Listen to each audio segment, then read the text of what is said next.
Royal Rebounds TV with Calvin and Barry. Just two crazy fans of the Sacramento Kings and they sharing their opinion. So be sure that you subscribe. It's for the fans, by the fans. Whether you chilling on the couch or wilding in the stand. For laid back conversations about the Kings, subscribe here. Staying down until we come up thinking this gonna be our year. We're here drinking beer, talking about the Kings. Be sure you subscribe so you can hear that bell ring. Yeah.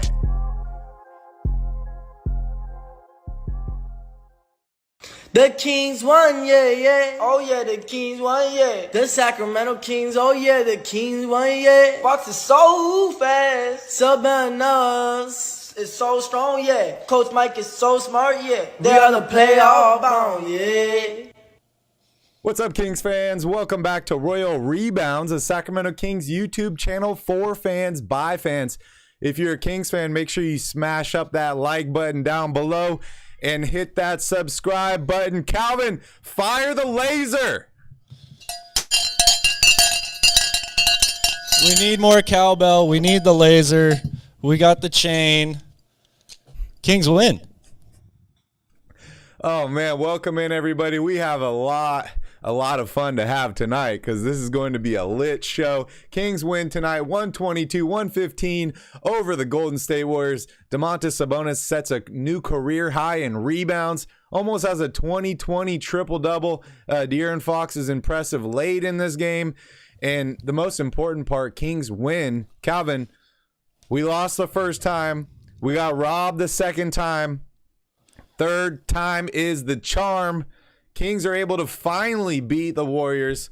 The refs tried to help them out tonight, Calvin, but it wasn't enough. The Kings came through. I want to give a shout out to everybody here in the chat. Derek, Charles, the bouncers here on time today. Tito, Dabrab, Felipe, Jaya, Gothan, Neil, Makami, Ninja, Sass, and everybody else here. Thank you guys. Richard, you guys are awesome. Thank you all so much. It's official, Calvin. We made it to the promised land. No, not the playoffs, but we are 500. The Kings are officially 6-6 after starting out 0-4 on the season and a couple more questionable losses due to some questionable calls by the officials. The Kings are now on a 3-game winning streak, and we are officially 500, Calvin. How you feeling, bud? I don't know if words are going to do it, so I'm just going to ring the cowbell again. Every question I ask you today, you're just going to ring the cowbell? That's going to be your answer? That's my answer to everything. I like it. I mean, dude, honestly, this is the reason we do this show. This is the reason for this channel, right? Is we want the Kings to win basketball games. We want to turn it around. It's been a long few years I know it's been 16 for the Kings, but for us doing this channel, it's been a long few years, especially late in the season, continuing to talk about the team when they have no chance at all.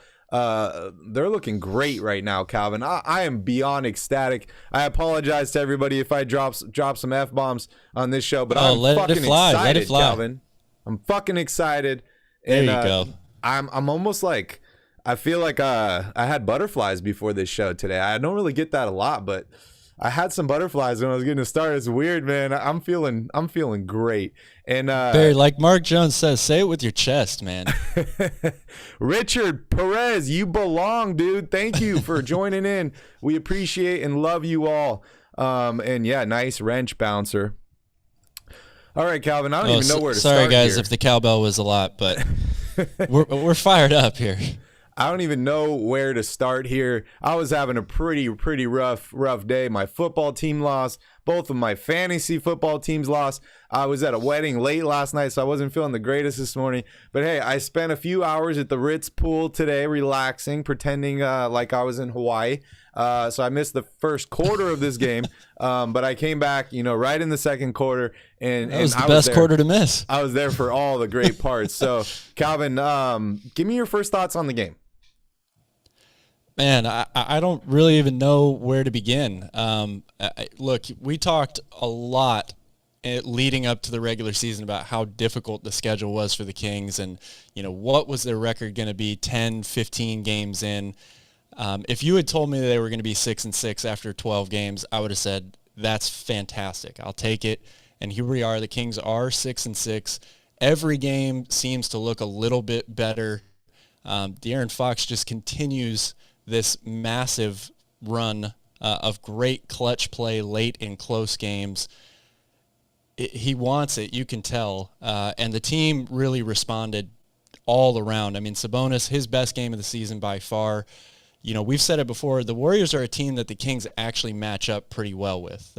We've seen it 3 close games pretty much, other than being down big in the first game and even down 15 in this game, but the Kings battled back.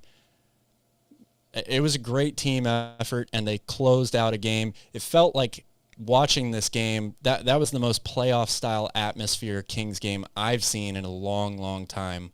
And for them to pull this victory out, for Mike Brown to get it against the Warriors, this is a huge momentum booster. What they do from here, only time will tell, but they're in a great spot right now. Dude, we got to enjoy the moments while we can, because we don't get many of them. So I'm definitely enjoying this. I can see from you're hella proud tonight, which is great. Proud. Charles wants to know where you got that hat at, Cal. It was a gift, but I believe it was purchased through the Sacramento Kings team store online. So okay. Charles you'll wants have one. to ask my mom. I'm not going to give out her personal information. If she ever decides to comment on one of these videos, which is highly unlikely, but maybe she will, you can ask her then. One day we'll be lucky enough to be graced by her presence with a comment down below. Tito says his Fox jersey is coming tomorrow. Congratulations, Tito. I ordered my new City Edition jersey, and no idea when that shows up. Normally when I order stuff from Fanatics, it takes months to get here, so hopefully it doesn't take this time. All right, Charles, I'll ask her for you. Yeah, that's great. I'll text her after what's the up, show. Guy? DJ, what is up? Saboner. Man, I see some people here in the chat talking about how we fleeced the Pacers and we won this deal. We won this deal. We gave them Halliburton, who's got all the potential in the world, but we got the real thing in Domantas Sabonis. The dude almost had a 20-20 triple-double tonight, which was amazing. We'll definitely talk about that here in a little bit. But hey, guys, we need to get some more likes in here, guys. We got 40 people watching. We got 19 likes. Go ahead and smash that like button. Calvin and I are here for you guys, and we get paid in likes. So please go ahead and smash up that like button, and we can go ahead and get started. All right. I guess we'll just do as normal. We'll jump here into the box score. Man, dude, I'm nervous, man. I still got butterflies like in my stomach from just watching this game. It was weird, dude.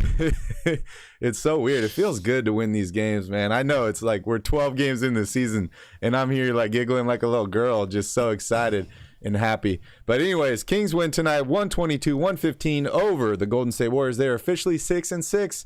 500 on the season. Domantas Sabonis in 34 minutes, 26 huge points, a new career high 22 rebounds, 8 assists for him in this game. Shot really well, 10 of 17 from the field and 2 of 2 from three-point range. Did miss a free throw, a really important free throw late in the game, but the Kings were up enough that it didn't really matter.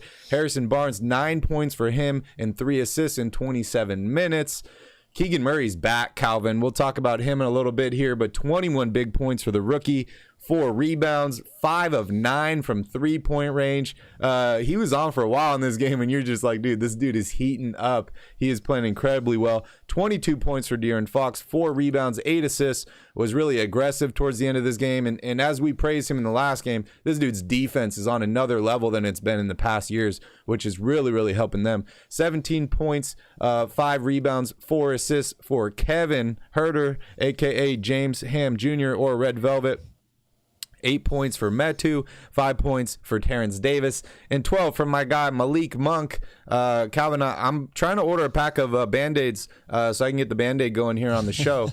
But all I have is the same. I guess we got to go to a game in Sacramento because it looks like they're just giving them out at Golden One Center. I saw so many Band-Aids today. They're just giving out Band-Aids. That's hilarious. Hey, it's a cheap party trick, right? That you can give out, much cheaper than giving out a T-shirt or anything like that.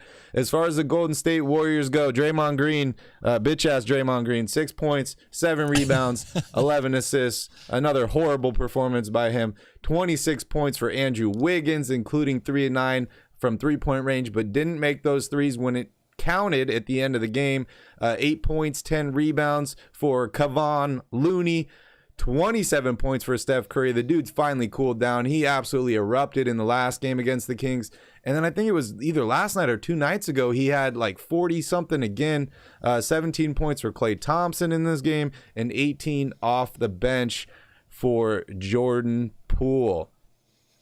Anything that really popped out to you, Calvin, in the team stats in this game? We were talking about rebounding during the game. For me, it seemed like the Kings were getting out-rebounded in this game, especially on the offensive glass.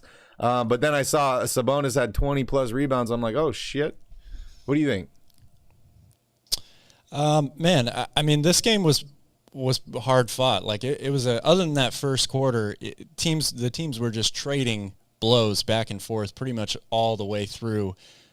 You definitely had the feeling at halftime like this game was going to come down to the wire. So you can look at the team stats and say, oh, well, yeah, this stands out or this stands out. But in a hard-fought, close game like that, it's really all about individual possessions. And the Kings found a way to get big buckets. Fox with some more really, really clutch baskets down the stretch, including, he walked into what I think I told you. I was like, don't heat check it right here. It wasn't exactly a heat check, but they ended up getting the offensive rebound after that, and Sabonis gets the putback. So it was just a great team win. And like I said, this is a wave, a high wave that the Kings are riding right now. So we'll see how they improve off of it. Yeah. I mean, this is definitely a confidence builder for them. I think that they thought that they could play with this team. Obviously, their head coach is an assistant coach that's had a lot of success with this team. So he probably can give them, I wouldn't say inside information, but at least make them feel a little bit more comfortable. And like you said, they match up so good against this team. This Kings team, playing small ball seems to work for them. And that's kind of what Golden State has thrived over the past few years as well. So definitely a good matchup for them. Dude, I'm just thinking like towards the end of the game, right, where I'm like, okay, we just need the refs not to fuck us again on this one. And we see that BS call, dude, where Curry just takes out De'Aaron Fox when De'Aaron Fox is holding the basketball. There's a couple other questionable calls there. And what I say to you, like 4 minutes left, I'm just like, oh, it's over. We lost the game. You said it was over. I'm like, we lost the game, dude. I lost all my confidence. They're hitting shots. Man, dude, I'm like, it's almost like whiplash, but or like getting out of like a bad relationship, and you're just like, okay, no, don't do this again. I know it's gonna happen. I just know how this is gonna end. Oh man, it feels so good to be proven wrong, I guess. But hey, I got to give a shout out to everybody watching this video. Calvin, when we get 50 likes on a video, the Kings are undefeated. So make sure you guys smash up that like button if you want them to win on Tuesday against the Nets. All right. Ivan, I love that. He's probably going to swing at everybody. Anybody that comes close to Draymond is going to get them hands. Poor Jordan Poole, man. He's going to have to feel it after the game. Let's talk about free throws. The Kings only shot 19 free throws in this game. One thing I was critical of in De'Aaron Fox is I felt like he was not being aggressive early enough in this game, getting to the basket. One thing that we talked about in the past couple of weeks is how well the Kings have been shooting free throws. They only shoot 63% in this game, 12 of 19 from the free throw line. Not something you want to see. Obviously, I'm happy with the outcome of this game, right? We got to win. I'm not going to care in December or January or February that the Kings shot 63% from the free throw line in this game. All I'm looking at is that green W next to them. Anything that you notice as far as like the free throw front and the Kings missing some of these free throws, or would you like to see them get more attempts? Golden State got 16 and the Kings got 19. I mean, you'd always like to see more free throw attempts, right? I don't care if even Joel Embiid was 20 of 24 at the free throw line today. You would have liked, if you're a Philly fan, to see him get more free throw attempts, right? It's just, you got to step up and knock them in. And luckily, the Kings didn't need those extra free throws to win this game because they made enough plays outside of that. Dude, my phone is blowing up, dude. You know who. sending me some messages. Big Warriors fan. What do you guys think I should respond to him? Every game, dude, he always hits me back and just says, "Oh, what about this?" No, what he hasn't about texted this? me yet. Yeah, he's not texting me in the group text, but I want to think send he knows something better back. than that. What do I send him back? What do you think I should say? Man, I don't know. I'm sure somebody in the chat will have the best response. You guys always do. I can't come up with it on the fly right now. All right, no worries. Let's move on here. I want to talk about Sabonis because he's Island obviously Boys. That's a good one, Matthew. had a huge game tonight. But I think we should make everybody wait, dude. You know what they say, save the best for last. Let's talk about HB first. 27 minutes for him, 9 points, 3 assists, 4 of 8 from the field, 1 of 3 from 3-point range. I honestly feel like Harrison Barnes is still trying to figure out what his role is on this squad. Like, this guy was probably the second best player on this Kings team for the past 3 years or so. Was one of the best 3-point shooters, was one of the best decision makers, was good at getting rebounds. Now he's kind of like just this utility guy that, fills in where guys are lacking. We've seen him play not too great to start the year. We saw him have a good bounce back game a few days ago. Another 9-pointer tonight. How are you feeling about HB? What do you think his role is on this team currently? What do you think it should be? Well, personally, honestly, I'm really not that upset with Harrison Barnes tonight. I mean, he gets beat on the perimeter. There's no sugarcoating that. But he's a great help defender. He's really good at guarding bigger guys inside, great rebounder. And I think that he does know his role on this team. He's not the guy that is going to get 10 to 15 shots anymore, maybe like he did in previous years. They really need him to step up and knock down corner threes more. He's really struggled to do that early on this season. But he's still reliable Harrison in terms of everything else. And if the Kings need Harrison Barnes to score, that's bad. They have enough talented offensive players and enough really good shooters on this team now that they shouldn't ever be coming down on a possession and saying, okay, we need to get the ball to Harrison to try to kickstart our offense. He's taking shots within the flow of the offense when they're open. You'd like him to hit more of them, yes, but I think his role is pretty well carved out on this team. Now, could they find somebody to replace him that would be better? They probably could. But at the moment, if Keegan Murray plays like this, if Malik Monk comes off the bench and plays like he has played so far this season, if Fox and Sabonis play at an all-star level, they don't need too much from Harrison Barnes. They just need him to be a rebounder, a solid interior defender, and a guy that can actually get to the basket. He's not the quickest person, but he uses his body really well and is a pretty decent finisher. So I think his role is carved out. You would just really like him to be a little bit more of an efficient scorer, and I don't know if that will happen or not. But for now, considering the supporting cast, if they play like this, they're going to be okay. They're going to be in most games. Yeah, I totally agree with that. Lee says here in the chat, 9 to 16 points for HB is a solid night. Anything more is a bonus.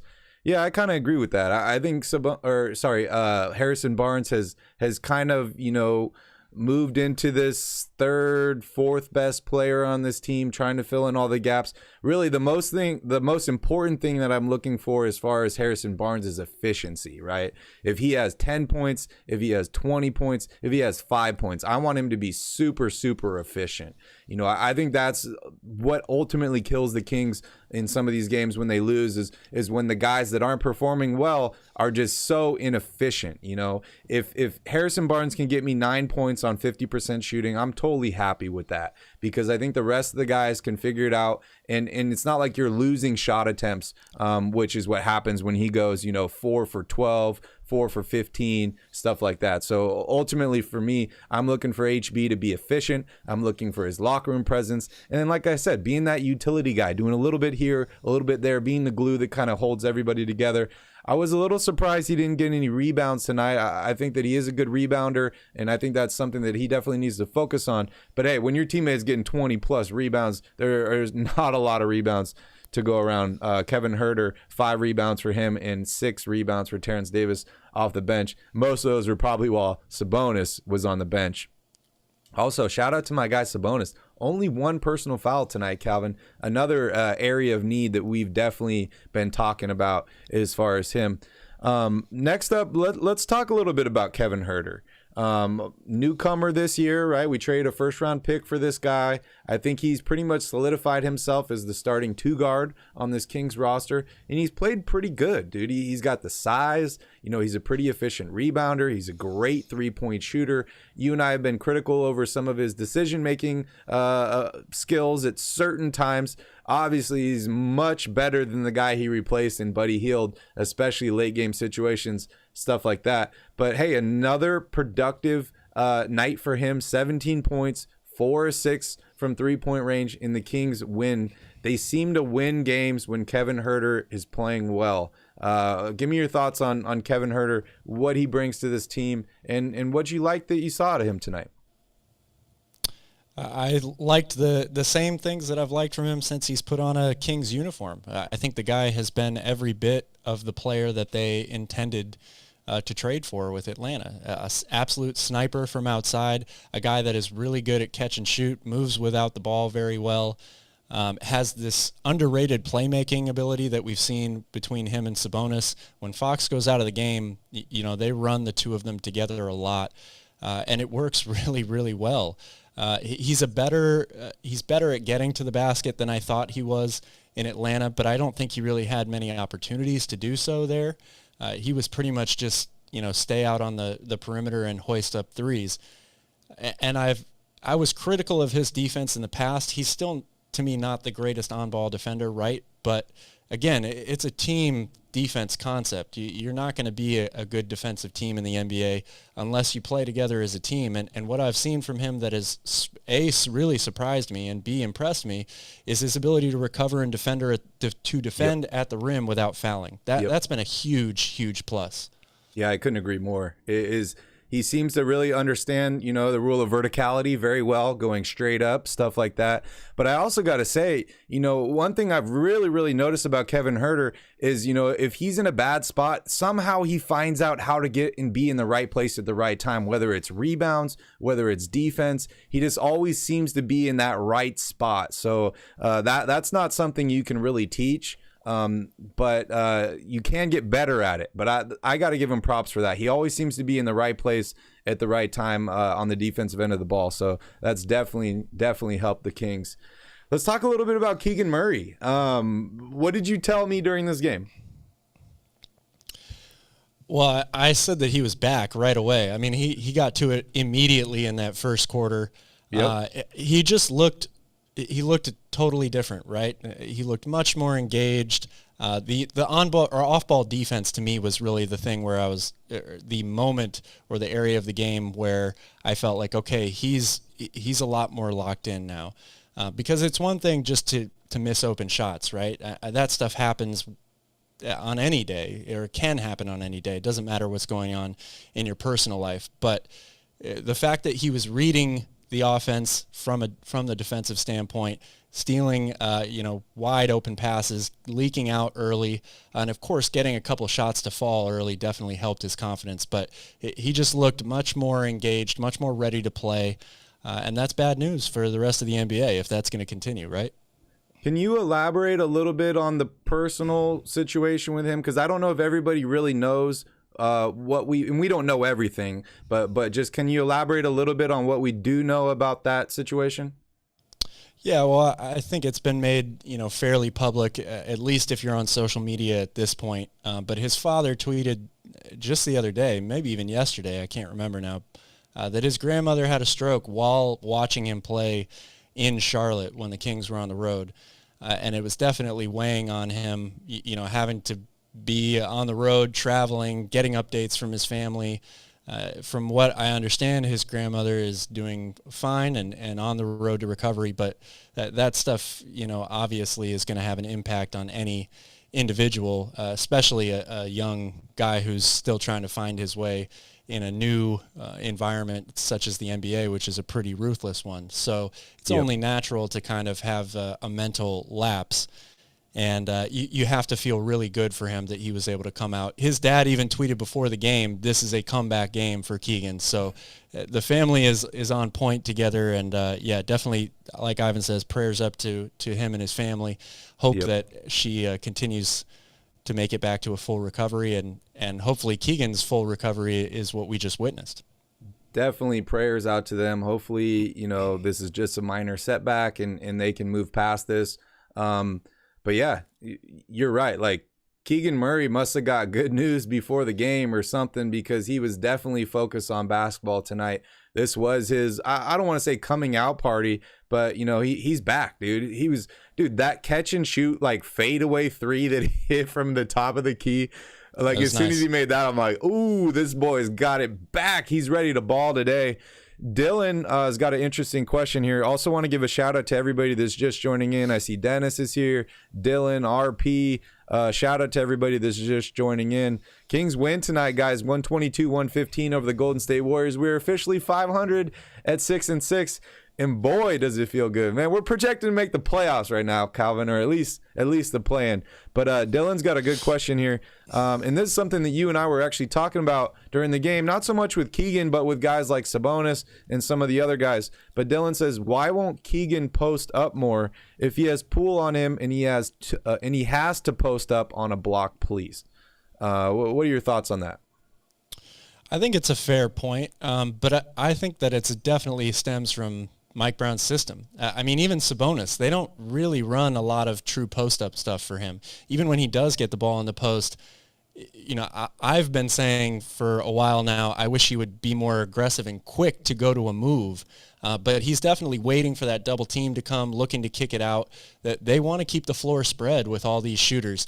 What I think Keegan could really add to his game more than a post-up is it's clear that teams know he's a shooter, right? That's what he's been labeled as coming into the league and what he's proved himself to be early on in his career. I would like to see a pump fake and a drive to the basket more. I think he could get a little bit more opportunity at the rim, maybe a couple of more free throws per game. That's the area of his game I would like to see more rather than a post-up. I get it, if you have Jordan Poole on you, you want to take advantage of that mismatch opportunity. But I would love to see more pump fakes and a look to get to the rim. Yeah, great point. And we were talking about this during the game. Maybe this is just Mike Brown's system, because we don't see Sabonis posting up. It seems like they like to give the big, kind of in the high post the ball and work the offense through them, or work on some of these, the back cuts and screens and stuff like that. Dude, that dunk, I know Metu had 3 dunks tonight, but that dunk where he took the ball at the 3-point line and just took his man right to the rack and dunked on him, that was pretty impressive. Shout out to Metu. That wasn't even his best dunk in the game. Shout out to Metu on that. I've loved what I've seen from him lately. I mean, it's not he's not working his way into the starting rotation or anything, or becoming an all-star before our eyes, but he is fitting into a role that the Kings need really badly. Definitely. Shout out to Tay here. Tay says, I'm waiting on my lift going home from the game. I bet it was a lot of fun there. I bet it was a lot of fun. Calvin, I think what we need to start doing is maybe after every win, we need to have people take a photo of the beam and maybe tag us on Twitter. Our Twitter account is at Royal_Rebounds. And maybe we can do a giveaway or something for a certain person that tags us with a photo of the beam. So make sure you guys stay tuned. We'll definitely talk and figure out something for that. But in the meantime, send us some photos, man. We want to see the beam. Unfortunately, we're not in the area. I don't think the beam works 3,000 miles. But hey, I want to see some photos. So definitely tag us in that.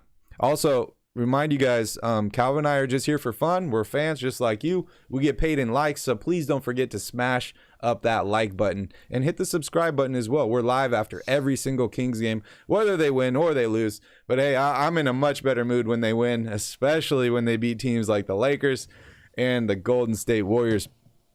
All right, a couple more starters to get through here, and then we'll start talking about the bench. Next up is De'Aaron Fox, 34 minutes for him tonight, Calvin. 22 points, 4 rebounds, 8 assists, 2 of 4 from three-point range. This dude has really stepped it up in the fourth quarter, and he's been a lot more aggressive, getting to the basket. You just look at like the fourth quarter stats for De'Aaron Fox.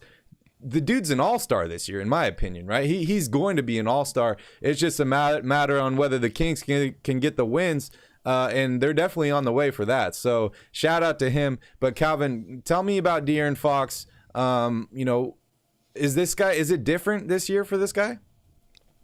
Oh yeah, I would say it's different. I mean, it's different for me on the defensive end, right? He's always been one of the fastest guys in the league, can get to the basket at will, a great scorer, good mid-range shooter. But when the three-point shot isn't going down and the defensive effort is there from one side of the court to the other, whether it's on ball or helping, he's been every bit as good as advertised. I feel like he was kind of a diamond in the rough the past couple of seasons. He's a full-blown star now, in my personal opinion. I don't know if the All-Star game there's politics involved, fan voting, all this stuff. There's also a lot of really good guards in the Western Conference. I would love to see De'Aaron Fox make the All-Star team, and I think his play so far is absolutely deserving of it. But even if he doesn't make the All-Star team, he's a different player this year, and the Kings are a much better team because of it. Charlie's cracking me up here. He says, point the laser at Chase Center. I love it, dude. I wish we could do that. I wish we could just up Kings win. Let's point the laser and just totally destroy something. Also, Calvin, dude, I wish they'd bring out the ice cold player of the game. We got in trouble for doing that once against Russell Westbrook. That shit was hilarious, man. That was hilarious. I see some people here in the chat talking about extend Monty. Yeah. Monty needed to be extended, a year ago, in my opinion. Great moves by him to put this team together.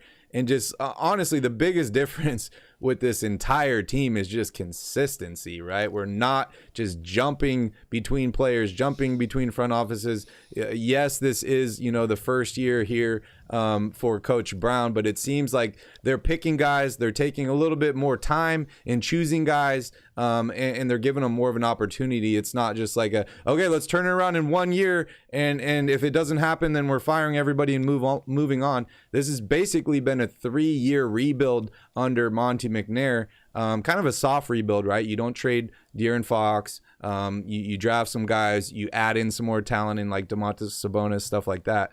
But great job. Yeah, definitely. Let's extend him. All right, Calvin, let's talk about the man of the night, Domantas Sabonis.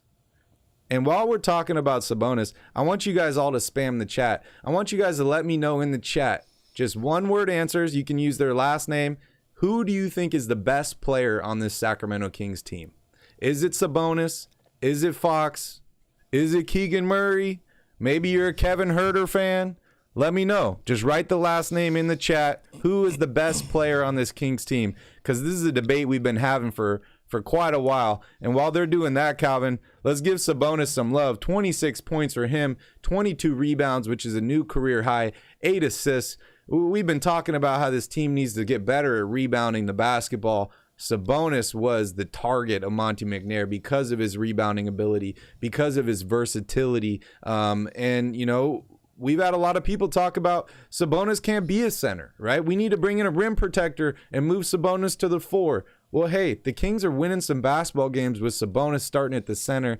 He stayed out of foul trouble tonight, which for me, I think was the key to this entire game. The way he was able to get 22 rebounds is because he could be extremely aggressive and he was not worried about picking up a stupid foul and missing minutes of this game. So I got to give a huge shout out to Sabonis. Calvin, I want you to ring the cowbell for me and then give Sabonis some more love.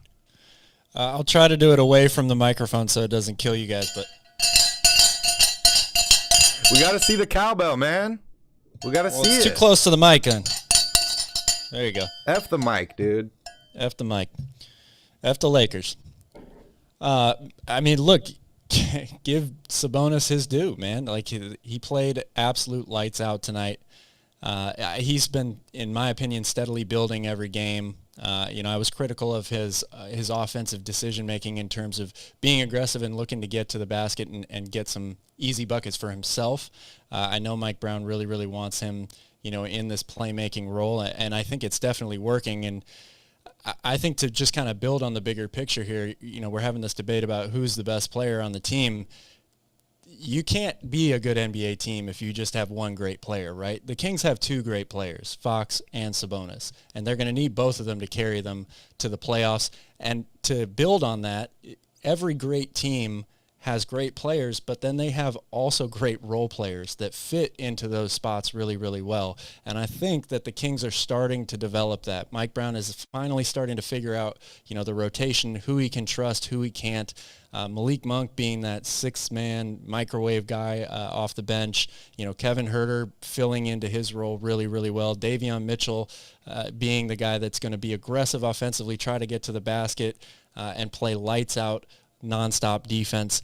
That, as a whole, when it all comes together, is going to make a good team and a team that's going to be a playoff team. We got a live look in here, Calvin. The Kings are celebrating being 500 here. I don't know if you saw this. This is new footage coming here into the channel. The Kings are celebrating being 6-6 on the season. They're crying. They're extremely happy. What a win, dude. What a win. Look at that. Look at that. It's a big-time win, definitely. Big-time win. So who do you think's the best player on this Kings team, Cal? I'm still going to say De'Aaron Fox. I love Sabonis. I think he's a phenomenal player. He's an all-star. But I think that De'Aaron Fox is also an all-star. And to me, getting Sabonis made a huge difference, right? Yeah, absolutely. But the commitment to defense from De'Aaron Fox elevates his game so much, and the clutch shooting has been phenomenal. Shout out to my guy Will Z Stats on Twitter. If you don't follow him, make sure you do. He's an avid Kings fan, and he always has the best research, the best stats out there. He tweeted just yesterday that Fox is number one in the league in both made field goals in clutch time and field goal percentage. He's a different player this year, and to me, it's putting him over the top. Yeah, definitely. Charlie's winning the chat tonight. He says the Warriors have a bunch of bitches. Best analogy that I've heard here, and that's the reason why they lost tonight, in my opinion. You think Fox is so? We think Fox is going to be an all-star this year, right? Like the Kings are winning games. Does Sabonis is he an all-star too?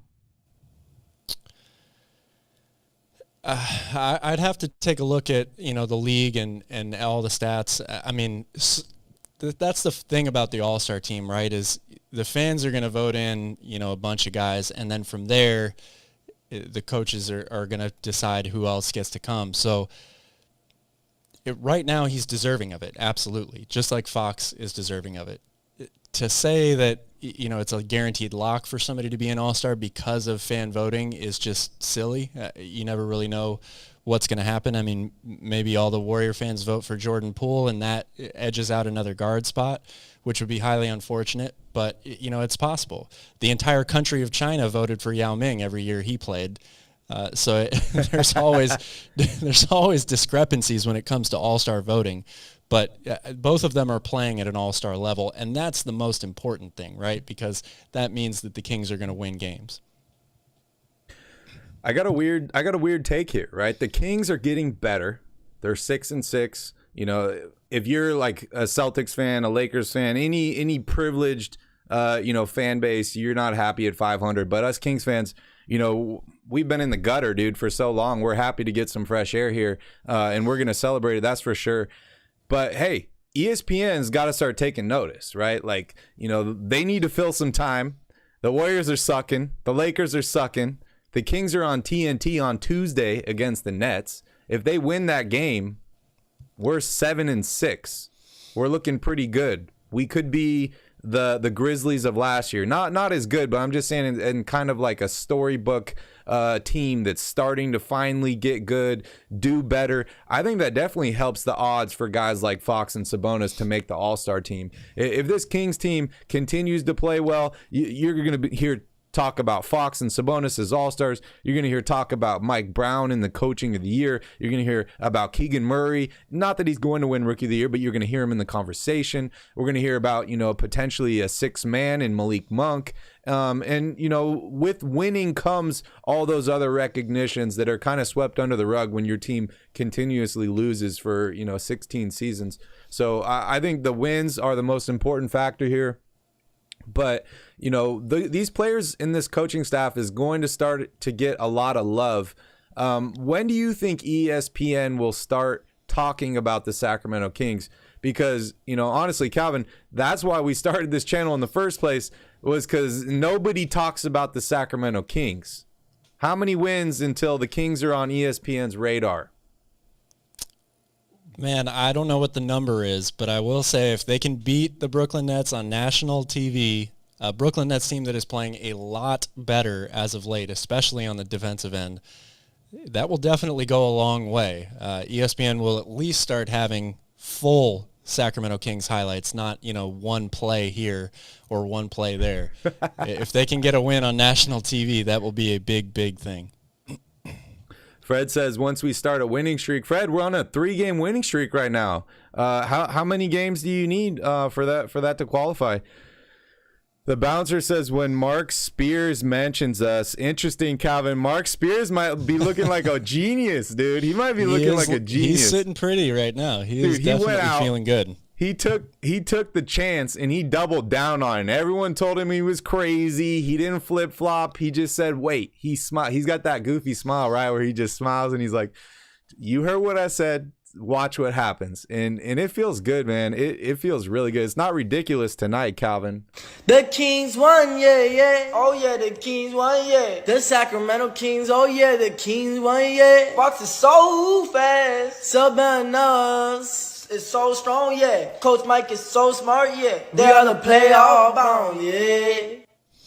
The Island Boys switched over. They're Kings fans now, so we got to give a shout out to them. Not that I'm a big Island Boys fan, but hey, you're talking about my team.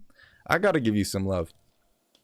All right, let's talk a little bit about the bench, and then we can rag on the Warriors here for a little bit, and then we'll jump here in the chat and have some fun with everybody before we talk about the next game. Dude, the time is flying by, dude. We've been live for 40 minutes already. It doesn't seem like it. Seems like it's been 5 minutes for me just talking about my team, having fun. We got another win. Time flies when you're having fun, right? 500. It's beautiful. I got a beer. I got an invisible beer. Look at this beer. Woo, beautiful. All right, let's talk about the bench. So one guy that, I really given to some love to lately has been Trey Lyles. Only 5 minutes for him tonight. I kind of expected this, right? He seems to be the first one in for Sabonis. If Sabonis is in foul trouble, you see Trey Lyles get a ton more minutes. Obviously, Sabonis was not in foul trouble tonight. He was playing exceptionally well. What's the need to put Trey Lyles in there, right? So 5 minutes for Trey Lyles, 1 assist, no points, no rebounds. Not a bad game for him. Just wasn't given opportunities in my mind. Chimezie Metu, we talked about him. 8 points for him tonight. 6 of those were on dunks. 3 awesome dunks. We did see him take a couple 3-point shots tonight. One thing that you and I definitely agree on is they're like, Chimezie, we like you. We like you. And you hit a game-winning 3 last year, but don't let that get to you, man. You're not a 3-point shooter. This team is much different than last year. We actually got some incredible 3-point shooters on this team. So, we want to get better shots. But, what he did tonight at the 3-point line where he just takes his defender straight to the rack and dunks on him, like, when you see plays like that, same with Fox, right? You see him just get to the basket. He makes it look so easy. You're just like, why don't you do this every single play? Like, just do that same thing every single play. But I thought Chimezie did a great job tonight playing within himself. I mentioned the 2-3 attempts. One of those was late where he was wide open, right? And they kicked the ball around. Obviously, he's the guy that's open. I thought it was a good shot. But let me hear your take on Metu and what you think he brought tonight. I've been really, really happy with Metu for gosh, like at least 5 games now. I do really think that Mike Brown is just drilling into him. You know, we talk about guys fitting into their roles. I think that Mike Brown definitely has a clear role cut out for him on this team. Probably the same type of idea he had with KZ Okpala starting the year as a starter for the Kings. You know, a guy who's really athletic, can defend multiple positions, can be used as an emergency 5 when Sabonis gets in foul trouble, but can also play the 4, defend multiple positions. It covers a lot of ground. And yes, like you said, when he's aggressive going to the basket, not just with the ball in his hands or as a rim runner, you know, for a lob, but offensive rebounding, he can be really good and really helpful for this team if he just makes smart decisions. You know, you live, depending on how many open threes he chucks up, you live with that if he's making smart decisions with the basketball and hustling defensively and crashing the boards. I think that even if they were to get a backup center, they could still use him for that reason because of his athletic ability and how he's got a ton of length and is able to cover a lot of ground defensively. So I've been really happy with Chimezie because I've been a fan of his for a long time. I think that he's got a lot of good things to his game, but again, he's a role player. He's not a star, at least at this moment. Yep. And I think that Mike Brown has been drilling that into him. So I'm happy to see him be productive for this team. He's not going to be a star, Calvin. You don't got to be coy about it. We all know he's not going to be a star. That's not offensive to say. But yeah, he's been playing great in his role. And honestly, you know, I'm raving about Mike Brown, right? Obviously, my team's doing well. If they were, 0-12, I'd be feeling a little bit different. But I love the communication from Mike Brown, and that's one thing that I think has definitely changed on this team. Is he's clear and he's concise with these players. I think they all really know what their role is. Now, early on when I started this video, you know, we talked about Harrison Barnes is still trying to figure out what his role on the team is, and the reason I say that is because I think his role changes every night depending on what the matchups are, who's in foul trouble, and what's asked of him. Versus a guy like Chimezie Metu, his role is pretty much established. He knows what the Kings want out of him, and I think the Kings know what they can get out of him and what they can do to put him in a position to succeed and not try and do too much. That's one of the things that was most frustrating for me about watching a guy like Buddy Hield, right? Is, you know, obviously Buddy Hield has a lot of skill, a lot of talent. There's a reason he's in the NBA. But he was just being asked to do way too much on this team. And it highlighted a lot of his deficiencies, the things he was not good at.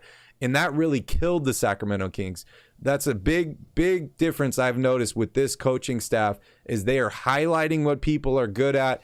And they're not so much hiding, but they're not highlighting what players are bad at. I think that is extremely, extremely important. Charlie says here, he is convinced that the laser sends a signal containing the Island Boys video to the rest of the cosmos. Interesting. So we are going to have a lot of alien Kings fans if they like the Island Boys. And Calvin, what did we talk about? We need 250 likes in a video and you're going to remake the Island Boys video. Is that what you said? Yes, 250 likes. Okay. All right. We're working our way there, right, Calvin? We were getting 40 likes. In real time. Then we were getting 50 likes. Tonight we got 70 likes. I think you guys can do better than that. But we got 70 likes so far. But we're going to keep working this up. If I could say, the Island Boys are 2 people, right? So if I'm going to remake this video, I think I'm going to need your help. Oh, I'm down. I'm down, dude. Okay. I'll get some fake henna tattoos on my face. All that stuff, but I don't know their names, but I think I'm gonna be the guy in the back, so you could be the lead singer and I'll be the backup dancer. Fair enough. Keep it moving here. Keep it moving, dude. It's so hard for me to stay on track. You know, I got everything written down. I'm like, okay, I'm talking about this. When I'm winning games. Talk a little bit about coaching though, because go for it. Obviously, Mike Brown has made a huge difference, right? But it's such a night and day difference when you have a coach that the players buy into. You know, when in previous years, we talked a lot as Kings fans about who the assistant coaches were, right? Who filled out the rest of the staff. Oh, this guy came from here. That's a really good move. This guy comes from here. He's a defensive specialist. That's a really good move. you don't hear any talk, not to say that the Kings don't have good assistant coaches, but you don't hear any talk right now about, oh, Mike Brown brought this guy in and this is why the Kings are better. I give a lot of credit to Mike Brown for getting these guys to buy in defensively. His experience on championship level teams, you can tell that it's made a really, really big difference for guys like De'Aaron Fox and the whole team, really. So kudos to Mike Brown and kudos to Monty McNair for making that hire. 100%. Shout out to a bunch of people I haven't seen before here in the chat, and also some regulars coming back. So shout out to everybody. Double A, California Roll, Lydia, Connor, welcome in everybody. Thank you guys for joining us. Dab Rab, of course, we remember you. Calvin, we got a Lakers fan here in the chat. RZ says, Lakers fan here. Congrats to the Kings, 9th seed. Keep piling up those wins. Hope you guys make the playoffs. Interesting. Hey, you got to have somebody to cheer for in the playoffs. You. The Lakers ain't going to be there. Yeah, you're the nicest Lakers fan I've ever met. So thank you to you, and yeah, I hope we do make the playoffs. That would be really, really nice. All right, I'm gonna try and get back on schedule here, Calvin. It's really hard for me, dude. When we win these games, and I'm like all emotional and happy and excited, and my brain is scrambled and all over the place. It's hard for me to kind of like figure out what I was supposed to be doing. But anyways, let's jump back here to the bench players. We talked a little bit about Trey Lyles, Chimezie Metu. Let's move on here to Davion Mitchell. 14 minutes for him tonight. 2 points, 1 rebound, an assist. Was on the floor late in crunch time, for defensive purposes. I'm so mixed on Davion because I like him so much, and we end up talking about him here on every stream. We talk about how he's good defender, he's good at offense at moments. He's a good at taking people to the basket, one-on-one, stuff like that. And we always preach patience, right? We're like, he's defensive minded. That's what we need. The rest will come with it. His impact on this team right now is defense, work ethic, stuff like that not only, helps him, but it helps the rest of the players around him. What do you think Davion's role is at this point on this Kings team? And, what do you think is a productive or a successful year stats wise for Davion Mitchell? Man, I mean, that's the end part of that question is tough to answer, right? Because when you're a lockdown defender, you can have such a big impact on a team that's never going to show up in the stat sheet, right? So I don't think that he needs double-digit scoring. Obviously, you would love him to have that double-digit scoring or 7 assists a game or anything like that to have a successful season. His role to me is pretty clear on this team. He's either the best or second best, depending on how you view him and Fox, individual defender on this team. They definitely are going to use him all the time to stop guys who are hot on the opposing team. He was matched up, obviously, with Curry a lot tonight. That's a tough assignment, right? You're going to focus a lot of your energy into doing that, so you might not have the explosion offensively. And I think, going back to what I said on an earlier stream, his opportunities offensively aren't going to always be there, especially when the team is balanced in scoring. Kevin Huerter's hitting threes, Keegan Murray's hitting threes, Malik Monk is scoring off of the bench. I think Monk has definitely taken over that role from Davion last season as the main scoring option off of the bench, and that's probably rightfully so.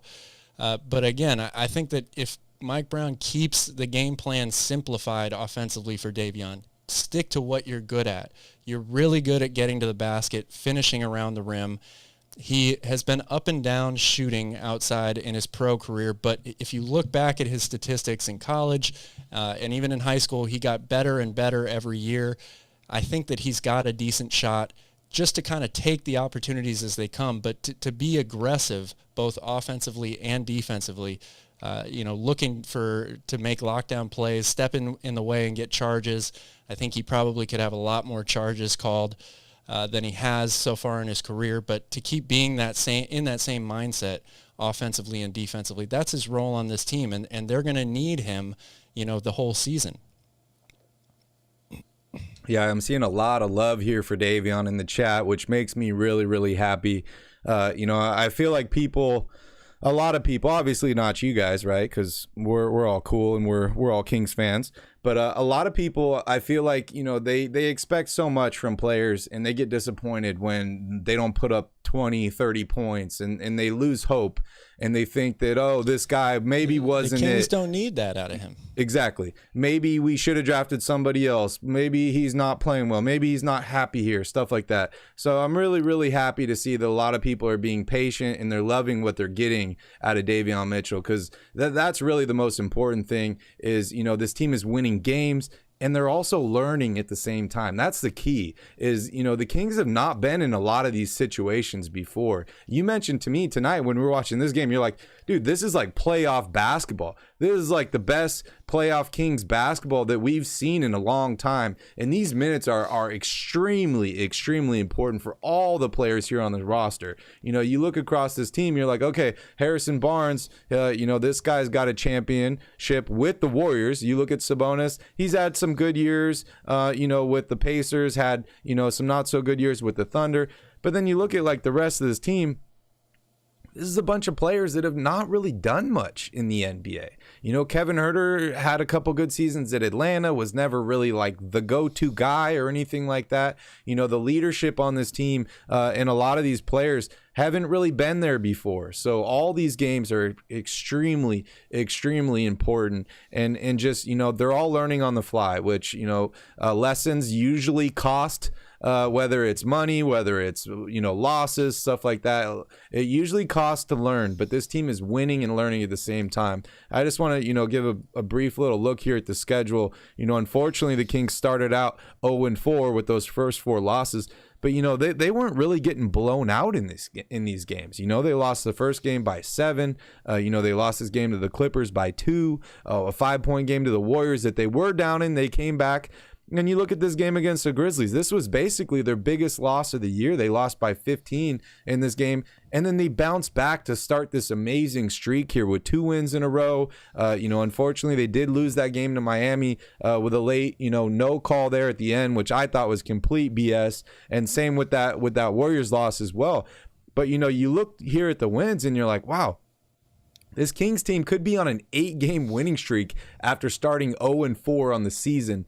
And, you're looking here at the scores on this game. You're like, okay, they allowed 115 to Golden State, 114 to the Lakers, 120 to Cleveland, 116 to Golden State, 123 to Orlando in overtime, 110 to Miami. Like, they are playing defense. This is not the same Kings team that gives up 130, 135 points a night, and they're struggling to make baskets, and they're making stupid mistakes trying to get it all back in one shot. So definitely a huge adjustment that I've noticed there. Back to the bench here, or Calvin, do you have any comments on that before we move on? Well, just to build on that, the defense is definitely not perfect, right? It's still a work in progress, but you can see that there's progress being made. And they're still giving up a fair number of points, but offensively, they're really fine-tuned right now. They're going to go out and score a bunch of points every night, which is going to give them a chance to win. But when it comes down to defense, it's all about effort, right? And just 1 or 2 extra stops, extra possessions a game, that can give you an extra, 4 to 5 wins over the course of a season. That's enormous. So they're not a lockdown defensive team that's going to be, tops in the league or top 5 in defensive rating by any means, but they're still a very difficult team to deal with because of the fact that they now have this newfound mentality and attitude defensively. They play a smaller lineup too, so they're going to get beat up inside against bigger teams, points in the paint, all that stuff. But the fact that they give themselves a chance to win every night, I think that's the most important part. 100%. All right, I want to give a shout out here to our guy Callum. Callum, we appreciate you so much. Thank you for the super chat. Definitely going here into the beer fund. If you guys want to contribute to Calvin and I's beer fund, because beers are expensive here in Hawaii. Dude, I paid $14 for a freaking beer at the Ritz-Carlton today for lunch. which is absolutely ridiculous. If you want to contribute to that, go ahead and drop us a super chat. We definitely appreciate that. Calvin, before we jump here into the rest of these bench players, I kind of want to talk a little bit about All-Star Weekend, right? You know, we talked about Will Fox being All-Star, Will Sabonis being All-Star. You know, obviously, if this Kings team continues to get W's, people are going to start taking notice of these players. But when we were watching the game tonight, I mentioned to you, like, hey, maybe we could see a guy like Kevin Huerter in the three-point contest. Maybe we could see a guy like Chimezie Metu or maybe even a Malik Monk in the dunk contest. I want to hear from you. Who do you think would be the most entertaining person to watch during All-Star Weekend in one of these competitions? I also want to hear from you guys in the chat. You know, if you want to see Huerter in the three-point competition, if you want to see, Malik Monk or Chimezie Metu in the dunk competition, go ahead and spam the chat. Let me know. Put the name down there. Who do you think would be the best in one of these All-Star competitions? And Calvin, I'm going to turn it over to you. Well, I think Kevin Huerter in the three-point contest is the easy answer right now, right? Aside from Fox and Sabonis playing in the actual All-Star game itself, that would be, I think, the ultimate prize, right? But I would love to see Malik Monk in the dunk contest or Chimezie Metu. I think Malik Monk probably would be a better pick. His bounce is just absolutely unreal. And when you see a guy that's his size do it compared to, somebody 6'9", it just looks more impressive. But I think Kevin Huerter right now is definitely got to be a fan favorite for the three-point contest. Yeah, I really hope that he enters, and I honestly think that he will. Maybe Curry will enter in. Maybe we'll see Thompson in again. But Kevin Huerter, I don't even know. I'm going to look up his stats on the season. Dude, this guy better change his name to DeRozan, because when he shoots it goes in. The dude has been playing incredibly well and shooting the ball incredibly well. Dude, he's shooting 50% from three-point range on the season. That's wild. That's can't get much better than that. That's wild. And this is not on 1 or 2 BS attempts a game. Right, this dude's taking, 5, 6, 7 attempts a game. And a lot of these, dude, are deep threes. So, Kevin Huerter, dude. Kevin Huerter. We should start a campaign. Huerter for three-point competition. I got to word it. That doesn't sound good at all. But Kevin Huerter, we got to get him in the three-point competition. I like that a lot, Calvin. I really do like that. All right, let's so KZ was a DNP tonight. So was Alex Len. Unfortunately, Rashawn Holmes again and Dellavedova. But we got to see some Terence Davis tonight. 18 minutes for him, 5.6 rebounds and 2 assists. We got to see Malik Monk, my guy. I just ordered a jersey. I ordered the new City Edition jersey. What'd you say to me? The stripes on the side look like lasers? They look like the laser beam. I like that. So you guys will see me rocking that new Malik Monk jersey whenever the hell it gets here. It's probably stuck on a boat somewhere or something. I'm going to get me the Band-Aid here to match it on my face. But 12 points for him tonight, 4 assists. Give me your thoughts on Terence Davis and Malik Monk. Terence Davis, for me, has kind of evolved a little bit. Last year, I felt like he was brought into this team to bring energy off the bench, be a spark plug, shoot the ball. This year, it seems like he's focusing a little bit more defensively. In the last couple games, I saw Terence Davis make some incredible defensive plays. And there were times where I felt like this entire defense was kind of on a string, and they were rotating exceptionally well and doing it in important parts of the game. So I got to give a shout out to Terence Davis. He to me has been a defensive juggernaut on this team this year in the limited minutes that he's played. And then Malik Monk, has obviously shot the ball incredibly well. And for me, he's passed the ball. I didn't know he was this good of a passer. 4 more assists for him tonight.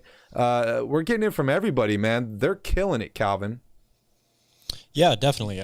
I am going to, echo a lot of the things that you said. I think Terence Davis is still an energy guy for sure off the bench. And a lot of that goes into defensive intensity, right? He's been a really, really good on-ball defender and a guy that I think knows he's going to play limited minutes, right? So it's balls to the wall every time that he gets on the court.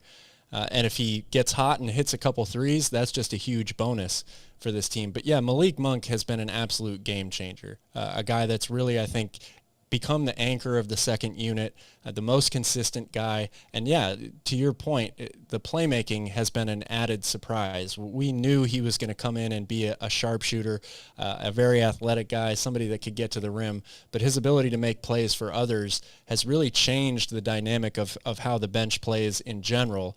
And I think it's why you're still seeing Mike Brown go to him off the bench instead of bringing him in as a starter, to start the game. We see a lot of teams do this now. The Heat did it with Tyler Hero last year. The Warriors with Jordan Poole. I don't know if you could really make an argument for him starting or not, but a lot of teams are using one of their best players in that six-man role to give the bench a little bit more leeway. So, and Malik Monk is definitely that guy for Sacramento. 100%. Callum, we don't play the Utah Jazz until December 30th, so we got some time to let them cool off. Calvin, the Lakers lose tonight to the Brooklyn Nets. This will be the sixth game missed for Kyrie Irving due to the suspension. They play the Sacramento Kings next on Tuesday. It'll be interesting to see tomorrow. I'm sure it's going to be all over the headlines. Kyrie Irving has been reinstated by the Nets. Plans to play against the Kings on Tuesday. So we'll definitely keep an eye on that. And also Utah loses tonight to Philadelphia 105-98. What was the stat line for Embiid? Did you see Joel Embiid's What was that stat line? 59 points, 11 rebounds, 8 assists, and 7 blocked shots. 20 of 24 at the free throw line. The dude was an absolute animal tonight. Man, that's crazy. Without James Harden, put it on him back. He's carrying the team. Dude, it's like the same thing he did last year with Ben Simmons. He's like, can I just get somebody that's on the court with me the whole time? Like, fuck. That stat line was so ridiculous. When I saw it on Instagram, I thought it was fake because, you and I were talking about this. You see a lot of false information on Instagram or on social media in general. So I actually had to go to ESPN and look up his stats to make sure it was right. And it was right. Oh, there's all sorts of words for it now, Calvin. There's misinformation, all this stuff, dude. But yeah, don't trust memes. They're not 100% accurate is where I'm going with that. Matthew says, I only have one jersey, and it's Jason Thompson. I don't know if he still has the record, but I think Jason Thompson had the record for like games played or minutes played or something in a Kings jersey. He does still have that record. Yeah. Definitely here for a really, really long time. I actually met Jason Thompson here in Maui. Did I ever tell you that story? Yes, you did. So I was a late night bartender at this club. It was an Italian restaurant. We did dinner, and then late night we turned into like a nightclub. We had a band one night. We had a DJ another night, and then I think the third night, Saturdays, was a mix between band, whatever. Anyways, Jason Thompson came in. And he was kind of weird, man. Like, he was a cool guy, but he asked me where the girls were at, which, he likes girls, so I pointed them out. I said they're over there. And then I can't remember what his drink order was. It was something so weird, dude. Like, he wanted lime juice, but not a lime, and I don't know, dude. I got weird vibes. But hey, shout out to Jason Thompson. Way to get that bag and not getting any W's. Right. Shout out to the bouncer. Hi, bouncer. Good to see you, bud. Who was it that I got into in COVID? Was that number 0, Robinson, right? Oh, Thomas Robinson. Robinson. Yeah. When I posted on Instagram. 2020 with his jersey as the 0. Oh man, that was hilarious. Yeah, Charlie says shittiest king ever. I know my answer, Calvin. What's yours? I know your answer. Koofus the doofus. The caveman. Man, shittiest king ever. I'll have to think about that one. Charlie says Jason Thompson is the mouth breather. I don't know. Want to know how you know that, Charlie? Who's your shittiest king ever, Cal? Man, It's a tough Carl question. Carl Landry was pretty rough. If you're like complete shit, you like don't even make the team. Like you remember that guy? There's been plenty of guys that didn't play at all that you could probably say were the shittiest, but You remember that guy Sam? Was it Sam Bular or something? The dude was absolutely huge. Oh, the guy from India or whatever? I'm not saying he's the shittiest player, but I was just thinking about a lot of like fringe players, and he kind of came up in my mind where he just couldn't keep it together. But yeah, there's a lot of those players on this team. That's and a tough one. It's funny, being the Kings. They've been bad for a long time. So being the Kings, we've been kind of that like just like that last chance for a lot of guys, or where guys go to get the bag. So you end up watching like Ice Cube's Big 3 League, and you're like, every single one of these players played for the Kings at one point, right? Yeah, I was never a Jason Thompson fan, that's for sure. I see some Jason that's Terry. That's probably going to be my bet. I see some Jason Terry in here. Oh, Papa Giannis, that's a good choice too. Thomas Robinson, that was a tough one, man. I really did like that guy. I had really high hopes. I wanted them to draft him. I watched him here at the Maui Invitational live. And from a lot of people that I talked to, Ben McLemore was trash when he was with Sacramento, and then rediscovered his outside shot later on in life. Yeah, nobody in here is writing Costa Kufis, though. I wonder why. Apparently no one. Oh, Dennis. Dennis is the only one that agrees with me. Costa Kufis is trash. Olive Garden. Ivan, why'd you write Olive Garden? Oh, Scal. That's a good one. Scal Labissiere, or however you say his last name. Dude, Scal had some games where he looked great, man. He had that like turnaround shot. He would literally be behind the guy, would jump, turn around in his jump, and hit that shot. He was looking great. Yeah, for a minute. I think Neil's right. There's too many to mention. We could go on and on and on. He's like, keep it going, guys. You're getting boring. Stop talking about that trash.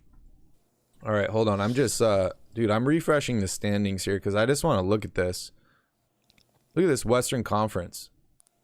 What's this team with this like purple looking logo over here? It looks like they're the 9th seed right now. Wow. That's Sac, dude. That's your team, the Kings. 6-6, 500. John Salmons. And we're finally plus in the point differential. We're plus 0.1 now in the point differential. So, hey, shout out to the Kings. We're looking good, dude. We're working our way up this list.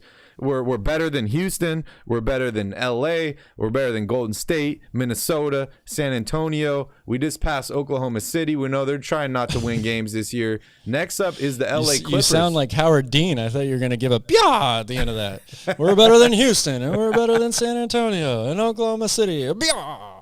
Not one, not two, not three. Oh, man. Any other thoughts tonight on tonight's game? I mean, it's... Dude, I feel great, man. I just have this like feeling of euphoria just like over my whole body, and I'm still kind of trembling a little bit, dude. Like my hand is kind of shaky, a little shaky. It doesn't feel real, man. Wake me up, dude. This isn't a simulation, is it? Well, it might be a simulation, but it's a great simulation to be in, right? You're gonna be in one. Look, this was a great team win. I think, as we said at the top of the show, the Kings are building right now off of every performance, win or loss. They had the tough games where the refs, messed with them at the end, and those were really unfortunate. But they still seem to be building off of those games. They're close games. They're competitive. They're getting better defensively. Offensively, it's more of a fine-tuned system. And yeah, if Keegan Murray is going to have, a reawakening and all of a sudden be the Keegan Murray that we looked at in Summer League and in preseason and said, man, the Kings really scored with this draft pick, this is going to be a dangerous team for the rest of the year. The bouncer says, I haven't seen Barry so happy since last year. It must have been pretty early last year. Oh, man, that's hilarious. Matthew says 53 wins. I called it. Yeah, Alfie, man, shout out. Welcome in. The Wilson family says, crazy to think this team could be 8-4 if it wasn't for no calls. Yeah, 100%, but we can't look in the past anymore. We got to move forward. We're getting W's. That's what it's all about. They gave us the toughest schedule in the NBA. We had to play the reigning champs 3 times in the first 12 games of the season. It doesn't matter, dude. We're taking out anybody. We got a mission, Calvin. We're making the playoffs this year. Next up is the Brooklyn Nets. It's our first official game on national television this year. It's on TNT. It's a late game. It's at home. The Sacramento Kings are predicted to win this game according to ESPN. They have a 57.6% chance at beating the Brooklyn Nets. Obviously, Brooklyn wants to get a W here, right? They're 6-8. They're trying to get back to 500. Kyrie Irving is still officially suspended. However, this could change tomorrow or by Tuesday. We'll definitely keep an eye on that. TJ Warren is still out. Seth Curry is out. Ben Simmons they had him. Can't decide if he's out or not. Nick Claxton is day to day. The Kings are looking good. They're looking healthy. They're strong. They're ready. Keegan Murray's back. Calvin, what do the Kings need to do to win this fucking basketball game? Man, they need to commit defensively, obviously, on Kevin Durant. The same kind of way that we saw them play Steph Curry at the end of this game.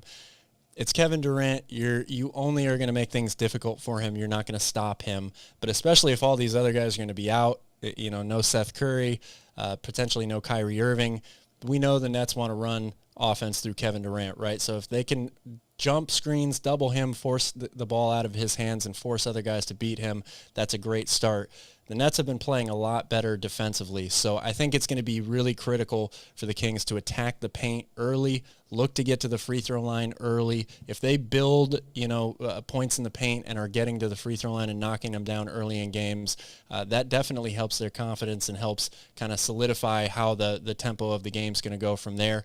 And it also creates open three-point shots once the opposing defense is going to be sinking in to pack the paint a little bit more. So I would say attack the rim early because the Nets don't have a ton of rim protection in there. Look to get to the free throw line and try to force anybody but Kevin Durant to beat you. Yeah, great points. For me, key one, I think we need 100 likes on this video for the Kings to win this game. Key two, and I think that this is going to be the most important key to this game, and that's be patient. Pretend like you've been there before. We saw at times, especially towards the end of this game, where the Kings were getting a little jumpy. They were trying to play too fast. You could tell they were like, we're about to beat the Warriors. We're about to beat 500. They were getting excited, dude, which is great. It's good. But you can't let it affect you negatively on the basketball court. So I think my second key to this game is just going to be patient. Pretend like you've been there before and just stick to the system. Continue doing what you're doing. This game, yes, it's the first game to win, to bring yourself above 500. It's been a long time since we've been above 500, Calvin, but we can't look at it that way. You got to look at it as one game. It's a game that we planned for. We've been prepping for. They're probably going to have a great day of practice tomorrow, getting ready for this game, working on schematics, what the game plan is going to be here, and you just got to stick to that. And that, for me, is going to be my only two keys to this game. We need 100 likes. We're 4 away from that. And then, you got to stick to the game plan. There. Pretend like you've been there before and be patient. And just pretend like this is another game. They have all the tools to win this basketball game, Calvin. If the Kings lose this game, they beat themselves. And we've seen that over and over and over these past few years, whether it's letting offensive rebounds, whether it's letting teams shoot incredibly well from three-point range, not closing out on guys, whether it's stupid turnovers late in games. These are all things that the Kings did to beat themselves. I honestly think that this team is the most talented Kings team I've seen in 10-plus seasons, and they have all the tools necessary to win this basketball game. They just need to put it all together, and they need to be patient. We passed 100 likes. So I'm guaranteeing a win here, Calvin. 100%. Guaranteed. Kings will win this basketball game. Guaranteed. Can I see the chain? I am you show not me the smoking chain? on anything yet, so. Flaunt that thing a little bit. Flaunt that thing a little bit. Yeah. You want to see this? Oh, go blue. Dude, you should turn that upside down so it's a W for win. Oh, there you Because that's all we do. Yeah. Yeah. All we do is paint it win, purple. win. Any other thoughts on the game here on Tuesday? For the Nets game? Yep. Again, I just want to see them be competitive, right? Like, you just want to see them continue to build off of coming together as a team and seeming to find themselves, especially offensively, but more so on the defensive end. It's all about, rolling stone gathers no moss, right, or whatever. They just have to keep riding this momentum. This is an unusual situation for the Kings to be in, just like you talked about this late game atmosphere tonight. A lot of these players have never played in the playoffs before, and you could kind of see them get a little razzled there, right? A couple of careless turnovers when the pressure got dialed up. So these are great learning experiences for the Kings, and hopefully they just continue to build off of that.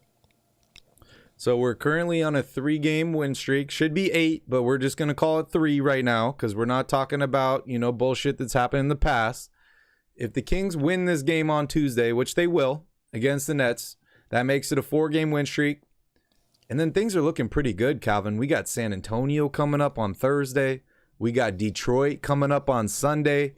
Now, these are some of, I don't want to say this in a negative light, these are some of the worst, softest teams we've played this year. These are some of our best opportunities to get some W's before we go on to play teams like Memphis, Atlanta, Boston, Phoenix. There's a couple rough stretches coming up. So you can't take these games lightly. They need to get some W's. But this is a really, really good setup here for the Sacramento Kings. They could come out of this on a 6-game winning streak, heading to Memphis with all the confidence in the world and ready to attack this 3-game road trip. So, Tuesday's important, Thursday's important, Sunday's important. But, the stars might be aligning. The lasers might be aligning for the Sacramento Kings here, to put them on a really, really good track here. All right, well, that finishes up for talking about the game tonight and preview of tomorrow's game. Let's open it up here to questions. If you guys got questions, go ahead and drop them here in the chat. This is your guys' opportunity, so thank you guys for hanging around the whole video. But we're here for you guys now, 100%. You guys have questions, drop them here in the chat. Calvin and I got a ton of time tonight, so we'll stay around and hang out with you guys as long as you'd like. So let's go ahead and look here. I'm not scrolling all the way to the top. I made that mistake last time, and I was like 30 minutes behind everybody. So Andrew says, lucky win for you guys.